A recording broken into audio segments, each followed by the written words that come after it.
Right, thank you. Well, it's nice to be here. Nice to virtually meet everybody. So yes, I am a psychotherapist and I am also a musician. Those are the two main activities in my life. Working with people and making music, working with people therapeutically and making music. So the main area of focus of the talk I want to give today has to do with our thinking mind, our thoughts, and especially how our thinking is linked to our suffering. The main idea of this perspective I want to share is that most of our suffering, and when I say suffering, I'm referring to emotional states of anxiety, sadness, anger, even depression, loneliness, etc., the whole realm of experiences we can call suffering. Most of our suffering doesn't come from what another person does or doesn't do or say to us or doesn't say to us, or from the specific events that are happening in the world, but it comes from the stories we tell ourselves about what the other person did or didn't do, about the events happening in the world. So it comes from what we are thinking and believing, the stories, I'm going to use the word stories a lot, we tell ourselves about reality, not from reality itself. So that's one first main premise of these ideas I want to share today.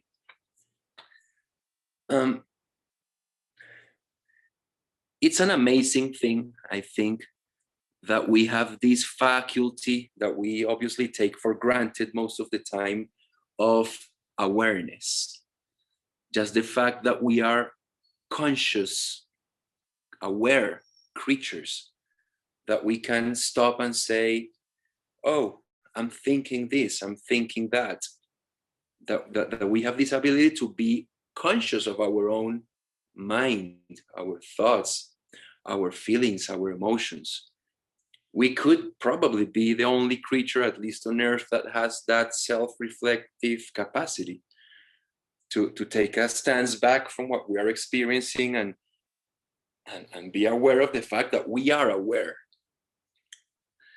So with this in mind, for this work I'm going to share, we're going to be very aware of this differentiation between awareness, so our consciousness itself, and what we are aware of. We don't usually make this discernment in our daily life. We usually live our lives totally immersed in our thoughts, in our thinking mind, without having this differentiation between I, the one who is aware, and the thoughts that I'm aware of. Usually it's like these two realms are like one thing. I hope to make this more clear as we go. Another way to refer to this is that we tend to be totally identified with our thoughts. So there's no distance between me and my thinking. Whatever my thoughts are saying, I take to be reality. It means like I'm totally identified with my thoughts. And the same thing could be said for my feelings and my emotions. Usually, when I'm experiencing an emotion, I say something like, I am sad, I am anger. See, I am the emotion.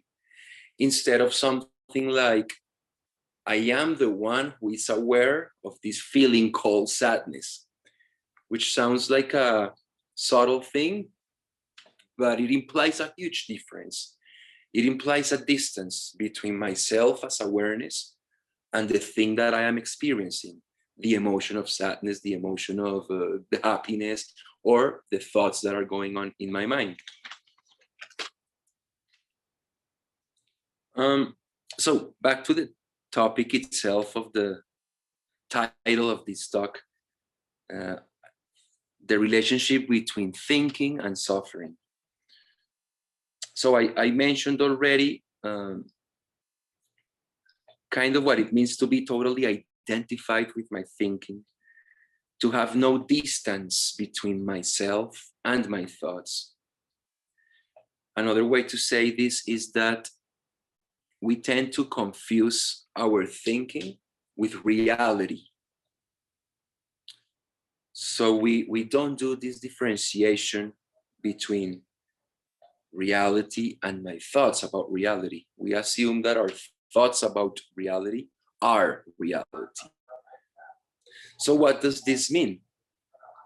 It means that when we take our thoughts for the truth about whatever, the truth about the other person, the truth about my work, the truth about the future, whenever I take my thoughts to be the truth, I fail to recognize that those thoughts could be just beliefs, just assumptions, just judgments, just stories, which means something very different from assuming them to be the truth. So once we start to have this discernment between thoughts being just beliefs, judgments, assumptions, stories, we can take any thought we're having, especially when it is a thought that is creating distress or suffering.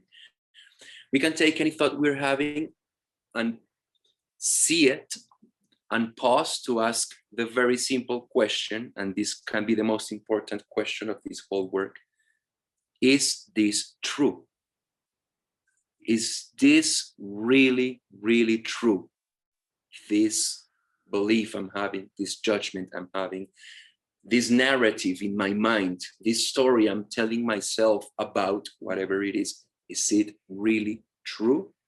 Just being able to stop to ask that question is a huge step to start unraveling the knot of suffering that so often comes from blind belief in our own thinking, in our own assumptions, judgments, beliefs, stories. Now, obviously, not all thinking leads to suffering. There's practical thinking. Now, there's the thinking that happens when I need to plan that I need food, so I need to go to the grocery shop today and take $20 with me to go at 3 o'clock. That's all practical thinking. There's no problem with that kind of rational, practical thinking mind. There's also beautiful thoughts, creative thoughts, or thoughts like, for example, a dear friend pops to mind and I think, oh, this person is so nice, so dear to me. I love them, and there's a sweet feeling. There's no suffering there unless another story starts to happen. For example, what if in the future they get mad at me for something and I lose their friendship? That would be so painful. Right there, I'm starting to create suffering with my own stories, with my own thinking. That's just one little example. So if I am experiencing some kind of suffering, stress, disturbance, anxiety, emotional turmoil, whatever, I can always stop and ask myself, what is it that I am thinking and believing that is creating this suffering, this stress, this conflict that I am experiencing? So this means starting to change focus for putting the cause of my troubles outside of myself, to asking, what is it that I am thinking and believing right now that is creating this? For example, what is it that I am thinking and believing about him or her, whomever they are? What is it that I am thinking and believing right now about myself? What is it that I'm thinking and believing about love, about relationships? What is it that I'm thinking about believing about money, about my work, about my boss, about my body, about my future, about my past, anything. What is it that I'm thinking, I'm believing? So yes, this begins to shift the focus of responsibility for how I feel and for how I am experiencing life, from things that occur outside of myself to things that occur in here, in my own head, in my own thinking.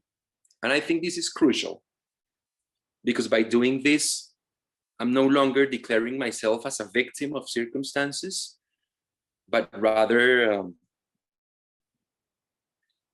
taking charge, taking responsibility, because it's in my head, whatever is making me suffer. So just to give a few examples of common stories, common beliefs that make us human suffer a lot. He or she shouldn't talk to me that way, for example. Am I getting angry because they are talking to me in a certain way, or am I getting angry because I have the belief that they shouldn't talk to me in that way? So I can ask, is that true? Is it true that they shouldn't talk to me that way? Do I really know how the universe should operate? How others should or shouldn't be? Do I really have that? So is it really true that I can tell how anything should or shouldn't be? So the question, is it true there? It's a first important step. I need her to love me, or I need him to love me. Okay, is that true?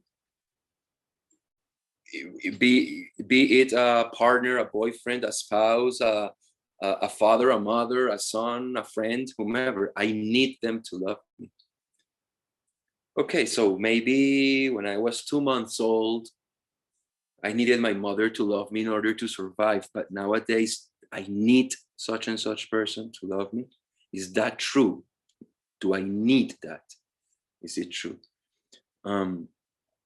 There is something wrong with me. Typical story that can run. Is it, stop and ask, is it true? Life is hard. Life is unfair. Is it true?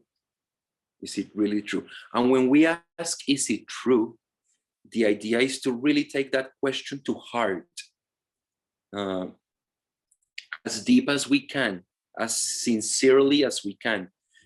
Can I be absolutely sure that this is true? That there is something wrong with me, that I need such and such person to love me, that they shouldn't act in this way, that whatever the story that's creating conflict is. Such and such person thinks that I am mean. Okay, wait, before I get all reactive, and is it true? That would be mind reading. Whenever we think we know what the other thinks about us, it's a kind of like mind reading we assume to have. So it's always good to stop and say, is this true? Is it true?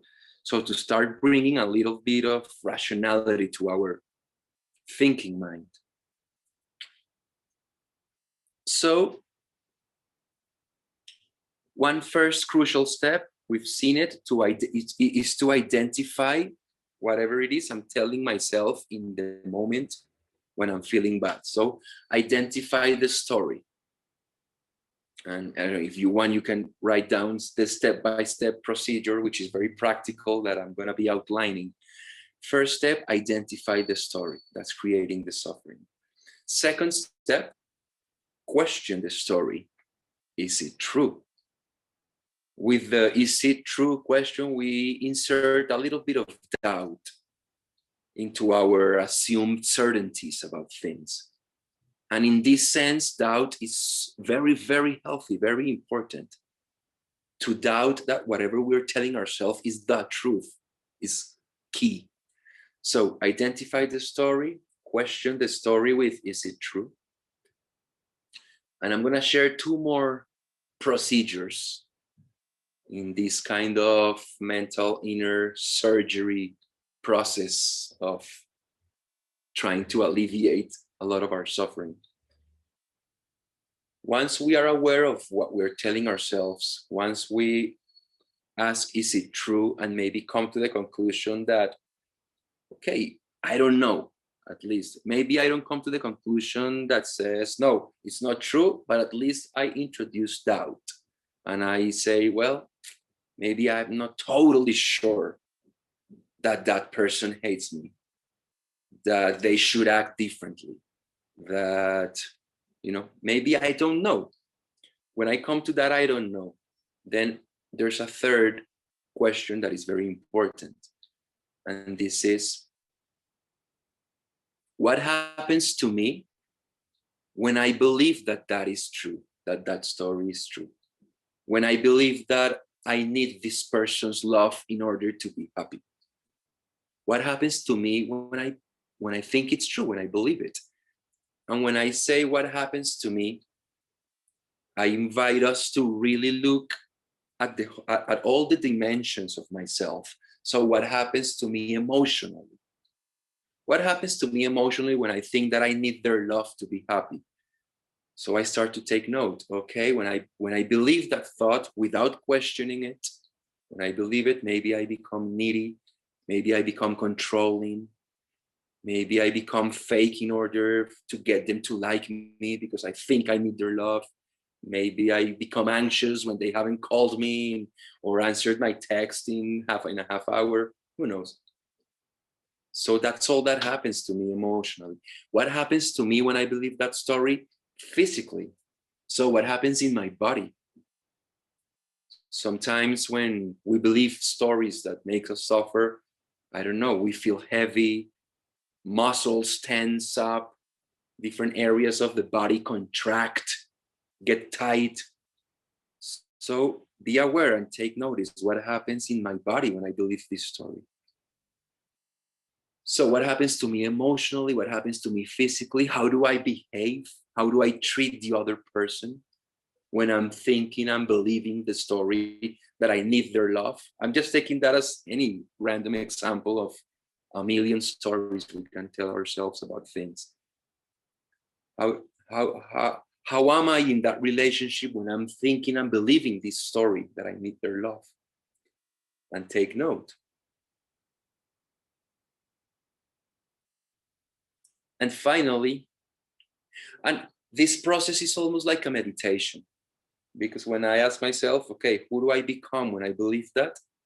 That requires that I become still, aware, that I bring all my attention to this aspect of my life with a careful, focused attention, mindful. So this is not too different from meditation in a way. As far as the kind of attention it asks for. So after I take inventory of the person that I become when I believe the story, I ask one final question, which is, who would I be without this story? How would I feel if I weren't telling myself that I need their love in order to be happy? And this is a little effort of the imagination that's required, because it could be sometimes that we're so used to telling ourselves a story and believing it, that to imagine ourselves without the story takes a little effort of the mind. But so we do this. We try to envision ourselves without this storyline, without this belief, and notice how we would feel. What would happen in our body if we weren't prey to this story? How would I act in relationship to this person if I didn't have the belief that I need their love in order to be happy? And the answers will come to mind.